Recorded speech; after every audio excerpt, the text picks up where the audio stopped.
Good day mga guys, ito po yung duplex room ng Isla Jardín del Mar, matatagpuan sa Glan, Sarangani Province. Magre-repaint po kami ng duplex room, labas at saka loob guys.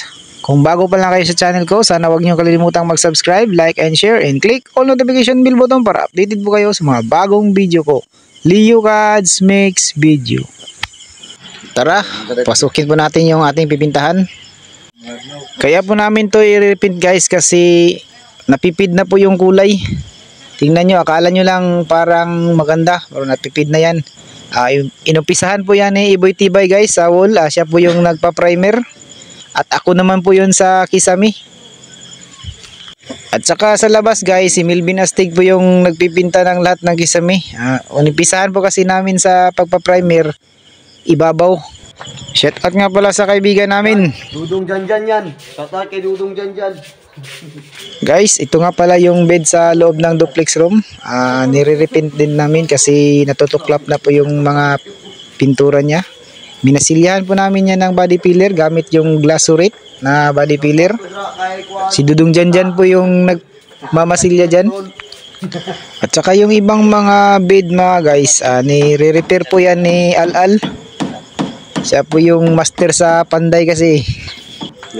Ito din yung kasama namin guys, purma namin, si Paring Lasak.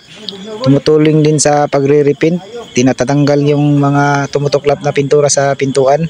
Kasi i-repaint po namin to, haspi pa rin ito guys. Ito na po yun guys, malapit na po namin matapos na pagpa-primer lahat. Ito yung kasama ni Iboy Tibay na nagre-repair ng fascia board. Tatanggalin, papalitan po ito kasi guys. Papalitan ng simento kasi plyboard lang po ito. May kaibigan din siya dito na pinapasubscribe niya. Sana mag-subscribe siya sa amin.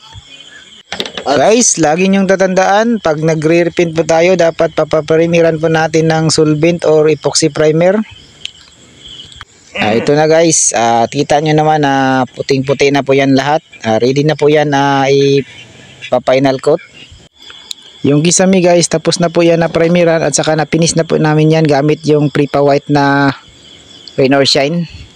Ito po yung labas guys, pinaprimeran po namin ng Gilder na primer epoxy. Ready na po ito lahat na ipa-final coat guys. Abangan nyo yung susunod na video nito kung paano po namin ipa-final yung nire-repaint namin dito na duplex room ng Isla Jardín del Mar. Sa lahat ng hindi pa nakapag-subscribe yan, sana mag-subscribe na po kayo. Leo Cads Makes Video. Maraming salamat po sa inyo. God bless you.